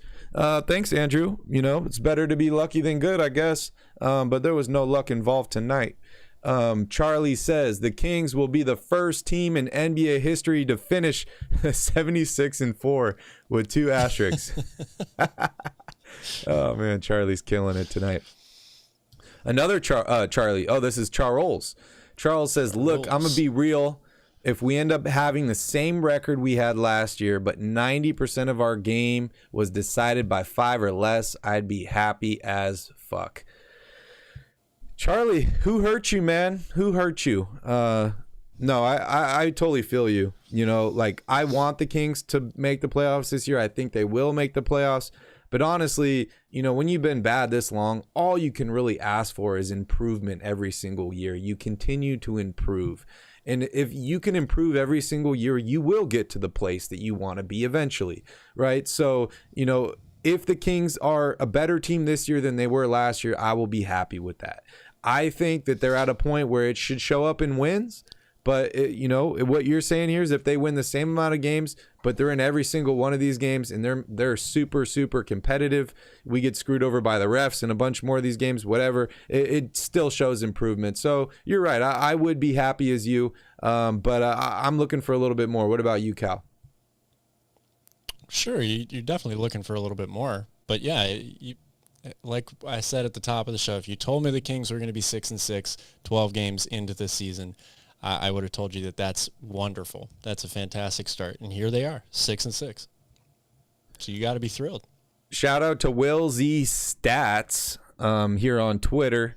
He said the Kings have the 3rd best assist to turnover ratio in the NBA at 1.89. The only teams above them are the Suns and the Celtics.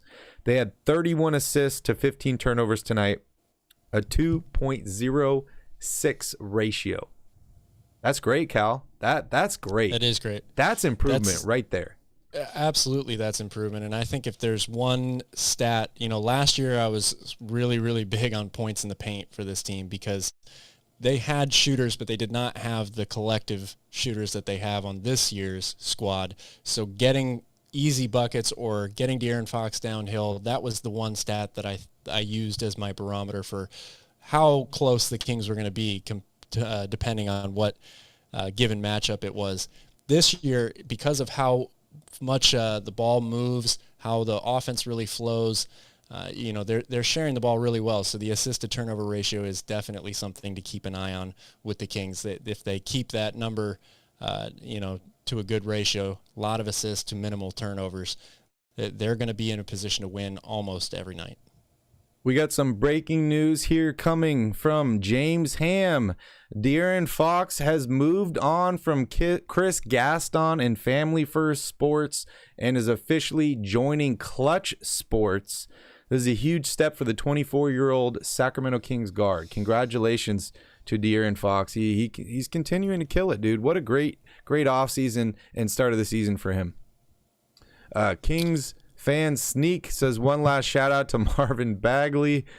Oh man. Oh man. Charlie says, you see Simmons play. Simmons didn't play tonight, did he? I don't think so. Which Simmons are you talking about, Charlie? Ben Simmons, Afferny? Oh no, I guess that's Simons. I don't know. Ben Simmons. Did Ben Simmons play tonight? I don't think so. I don't know for sure, but I think he was out, dude. He usually doesn't play, so he had a back injury or something. Something was going on with his cell phone. Yeah, he was. Did not play. Sore left knee. Hey, it's not a back injury. That's good. Good news for them. Ninja Style says, you think the Jazz are finally falling back to earth? They're currently 4th now in the Western Conference standings. Yeah. What do you think, Cal? Yeah, I mean, I think they are falling back a little bit. The question is how much. I still think in both conferences, there's a lot of good teams. So you're going to see all these teams beat up on each other. When we get to the end of the regular season, I don't think there's going to be a huge differential between the 1st seed and the 8th seed. And it might, in some divisions, a team might win their division with less than 50 wins. I think that there's that much close competition between a lot of teams in both conferences. Yeah, it's definitely really tight here. I'm looking at ESPN. They're 3rd here in the standings. They're tied with Phoenix with the same win percentage. But hey, 15 games, it's not a lot, but that's a good chunk of change to assess these teams. 15 games in, this Utah Jazz team has not been the blow it all up and tank like everyone thought it was going to be, myself included. This team has definitely proven a lot. I think Colin Sexton's a good player. I like the moves they made. I think they have cap flexibility. They have future draft picks. And they're actually not putting a bad product out there on the court as well. They're 5-0 at home, and they have a plus 4.2 point differential. So I don't know if Utah is going to make the playoffs this year, but they're not a horrible team. I'll give you that. The bouncer says, I like how Warriors fans that went to Golden One Center tonight went home head down. Yeah, it must have been a long drive home. Yeah, that's thought. That's a lot to think about when you're losing. Dabrab wants to know, Calvin, what you think about Ben Simmons right now. I still think probably the same about him that I've thought for a long time. I just don't see him really ready to play. I realize it's going to take a while to get back into game shape, but he does not look like the same guy to me in any way, shape, or form. And for a guy that makes so much money, it's a huge risk to take him on your team right now. Charlie, I'm not going to read that one out loud, but I feel you. I definitely feel you on that. Matthew wants to know how many links are in your chain, Calvin. Oh, that's a good question. Oh, it's Matthew that's asking? 53. 53. Are you sure it's not 30? It looks like 35 to me. No, it's 53. Neil says, put the cowbell on the chain. Yeah. Oh, that's a good idea. That is a good idea. Yeah. I don't know, though. Until Michigan loses this year, I'm going to keep the M, you guys. I'm sorry. It's a Michigan chain that we're borrowing, but we'll get a Kings chain. We'll get one soon for sure. I see all the response from everybody here. They like the chain, Calvin, so we'll get you a Kings chain. Shout out to Dabrab. He's heading to sleep. Go Kings. Ray Smooth. Got to give Huerter love. He seems to make timely baskets to stop teams from building any runs. I wish I could give Kevin Huerter more love, but I've already given him so much love, dude. The dude has been playing incredible this season. Kevin Huerter has been a huge, huge boost for this Sacramento Kings team. And honestly, one of the most underrated acquisitions, I think, of this entire offseason, right? Everyone's talking about, the Minnesota Timberwolves trade for Rudy Gobert. What has that really done for them? They're 6-8 right now. I think they will be better. It's going to take some time for that to happen. But small moves, like adding a great shooter that, is big. He can get rebounds. He's played well defensively. Like, from what I've expected, I think he's exceeded my expectations. But it's making small additions like that can really, really help a team and help build chemistry. You don't need to trade for Kevin Durant or trade for the next superstar that's available to improve your basketball team. So there's plenty other ways to do it. And Monty, his short time here in Sacramento, he has proven over and over again that he will continue to make those bargain deals to add more talent to this Kings team. And I think it's finally showing in wins. Charles says, congrats on your world champs being 2-1 against a team that hasn't been to the playoffs for 16 years. Oh, man. Vang says, I'm getting a Huerter jersey. Yeah, shout out. Get the new jersey. I love it. All right, keep going here. What'd you think about Klay Thompson tonight, Calvin? There's a couple shots where I'm like, oh, yeah, it's going in. It's Klay. And then late in the game, he seemed to be missing a bunch of those threes. Where do you think Klay Thompson's at right now? Well, he's struggling. I mean, I think that he is – you can see it in his demeanor, his attitude. I feel for the guy because it's got to be so difficult to come back when you were at, the height of your game and one of the best two-way players in the world, to not be able to do some of the same things that you used to. But even when the shot is not falling, I think that's the biggest difference in the Warriors right now, just for me personally, watching them. Steph is still Steph. Draymond might not be the same player that he once was, but the style that he plays with really hasn't changed much, and he's still demonstrative and, can affect the game with his mouth, as terrible as it is to say that. But Klay, to me, is right now, I don't want to say the weak link in the chain, but he's the one guy that they've relied on so much in the past to do so many things, not just shoot, but score at all three levels and defend at a really, really high level too. He's not that guy anymore, so they're struggling to try to find ways to make up for that. 100%. Ninja Style says, what should we do with Richaun Holmes? This is a topic that comes up every show. Anything changed for you, Calvin? How are you feeling about Richaun Holmes? I've expected the Kings to move him since the trade deadline last year. So I didn't even think he was going to be on this roster to start the regular season. I thought they would have moved him in the offseason. It's clear that he's falling out of the rotation right now. I don't think he really fits in Mike Brown's system, being a big guy that you can't really give the ball to in space and look to find open cutters. That's not his game.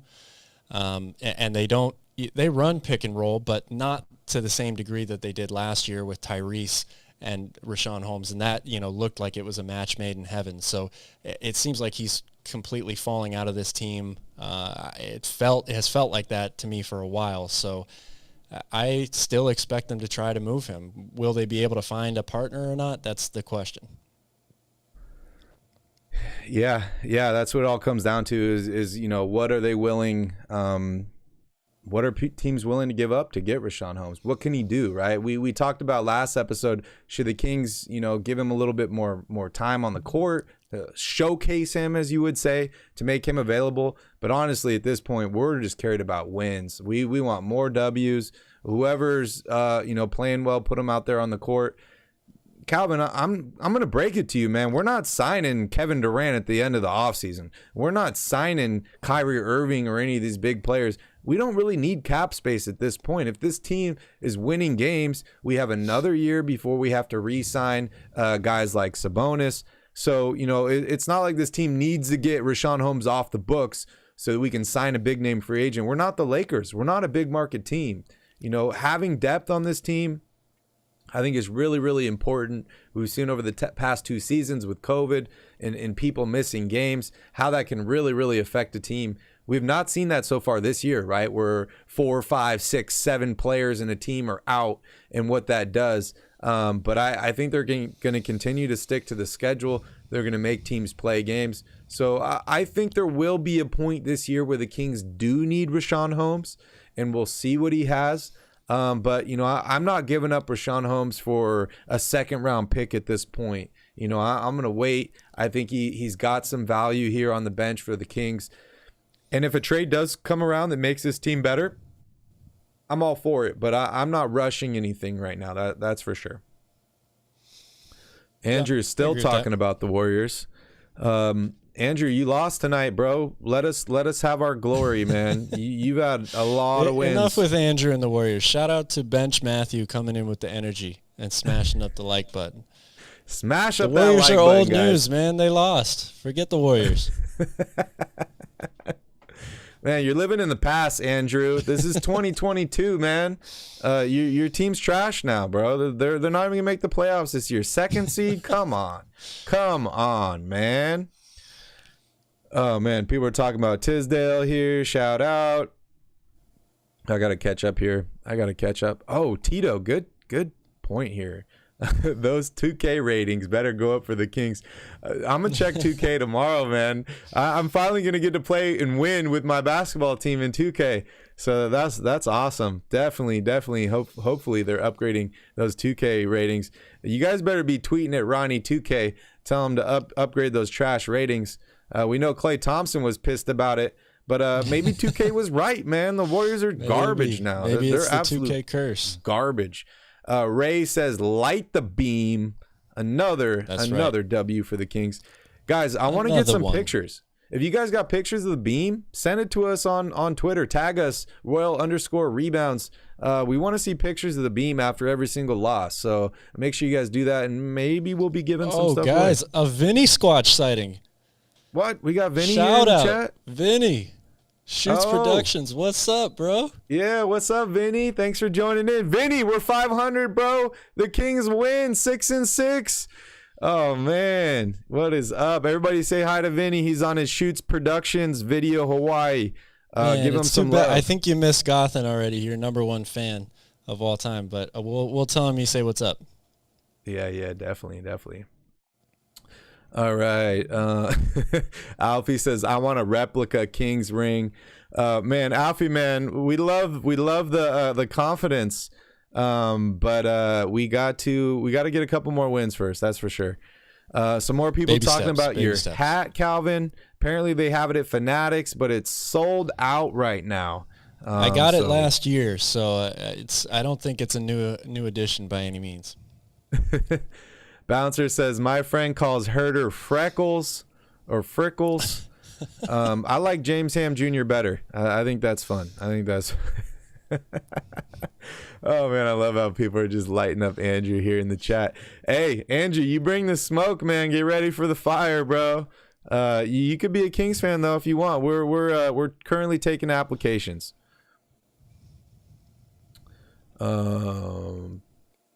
Bouncer, I do not drink and drive. I'm at my home residence, so I do not need to drive home. Don't worry about that. Man. What else? Anything else here that's popping up important? We've been live for almost 2 hours now.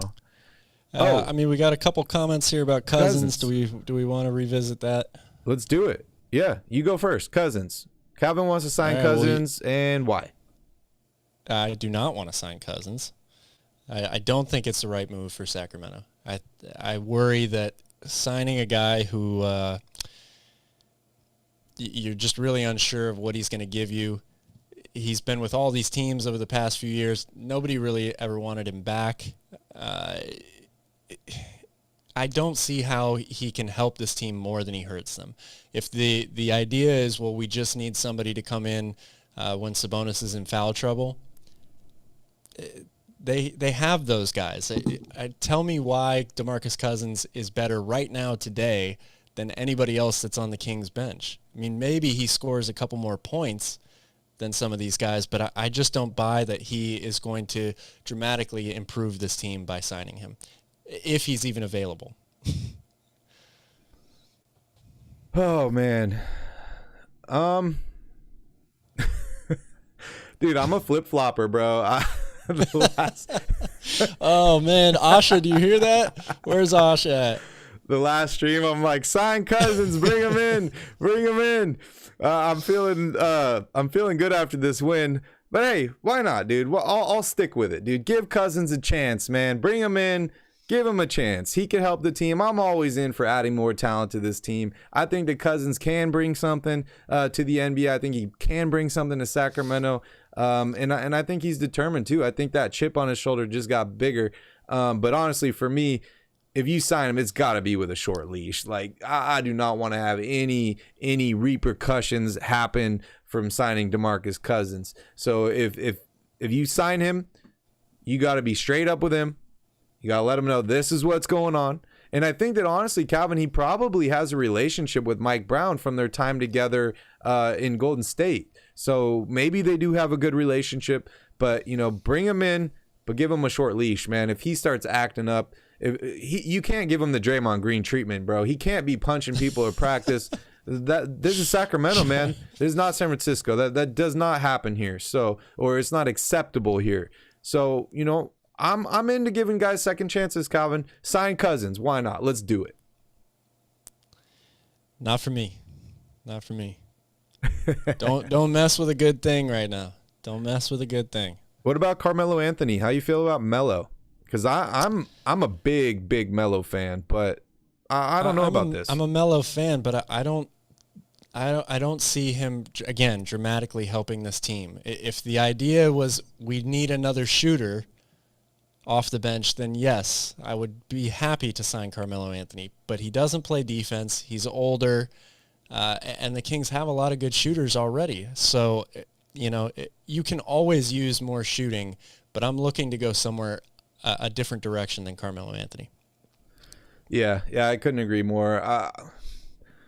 He's had his second chance. He's had a third chance. He's had a fourth chance. No, I'm just kidding. I am a big Carmelo Anthony fan, dude. Like, I've been watching the guy since Syracuse. I saw him in Denver. I really enjoyed watching him in New York, even though I think that they made a mistake in trading for him. They should have just waited till the season was over and they could have signed him and kept all those guys like Gallinari and Wilson Chandler and all that stuff. But I honestly don't think he really fits on this team. I would be open to it depending on how, Harrison Barnes ends up playing. He's kind of been all over the place for me. But at this moment, let's just keep the team the way it is. Maybe we bring in Cousins, maybe we don't. But, this team is deep. They're versatile, and Calvin, they're winning basketball games, which is not something we're used to. So, Ray, I like Tyreke Evans also, but at the same time, I'm kind of agreeing with Calvin here. This team's winning games. Let's not mess with it. When you start losing games, if they go on a 4-game losing streak, then maybe my tone will be a little bit different, and I'll say, okay, they need to add this, they need to add that. But guys, this team has been playing incredibly well. Yeah, they lost the first 4 games of the season, but they were close games other than that one against the Grizzlies. And they could be on an 8-game winning streak right now if it wasn't for 2 bad calls by the officials. This team is playing incredibly well. Honestly, Calvin, over the last 8 games, this team has probably been one of the best teams in the NBA. They've been winning a lot of games, that's for sure. That is absolutely for sure. I'm not on the Tyreke Evans train either. I think if you're looking to add to this team right now, you need to stick to guys that have played in the league recently. I would worry about bringing a guy who hasn't played in the NBA in a long time, even though he is or could be very talented, especially for a team that is so deep at guard, right? Like, why mess with this rotation right now that Mike Brown has finally seemed to figure out? Do you really want Tyreek Evans taking minutes away from Malik Monk right now? No, I don't think you do. So that's probably not the direction I would go. And I definitely don't want DeMarcus Cousins. I love Bobby Portis. I've seen his name pop up in the chat here a lot. But I think the rest of the league really loves Bobby Portis right now too, especially the Milwaukee Bucks who re-signed him. It's going to take a lot to steal him away from Milwaukee. So that would be a great addition, but I don't know if it's a realistic one. Yeah, Milwaukee would be dumb to give up on Bobby Portis right now. He was killing it for them in the playoffs. He's exactly what that team needs. So I definitely don't expect that to happen. Calvin, I think that pretty much wraps us. That's hard to get out. Wraps us for the night. Any last thoughts here before we end the stream here? And hey, I appreciate you guys all for coming out, for hanging out. What an awesome win tonight. Kings win 122-115 over the Golden State Warriors. They are officially 6-6, 500 on the season, and in the 9th spot. Calvin, it feels amazing. But any last thoughts today? Just a great Kings win. Obviously, this has got to be, the high point of the season for Kings fans. And like Barry said, thank you guys so much for watching. I always love reading this chat because you guys are hilarious. It distracts me from what Barry's saying. Sometimes I should probably pay more attention to him, but you guys are amazing. We love the support. And hey, Kings win. Let's go Kings. Man, it feels great too. It feels so good, man. It feels so good. Well, thank you guys so much for watching. Please don't forget to smash up that like button, hit that subscribe button. We will be live on Tuesday after the Kings defeat the Brooklyn Nets. Also want to remind you all, if you do not know already, we do have another channel. It's called Basketball at the Bar. That's where we cover the entire NBA, and we're live on that channel every single Wednesday night. We're also giving away a $250 Fanatics gift card on that channel. All you need to do is go to that channel, subscribe, watch the Fanatics video. It's 30 seconds long. Write your favorite team in the bottom, and you will be entered in to win that gift card. Maybe you could get a Hella Proud hat. Maybe you could get a Davion Mitchell jersey, a new De'Aaron Fox City Edition jersey. So make sure you guys definitely go in and enter in. But thank you guys so much for watching. We appreciate you all so much. Have a wonderful night. And in the meantime, go Kings.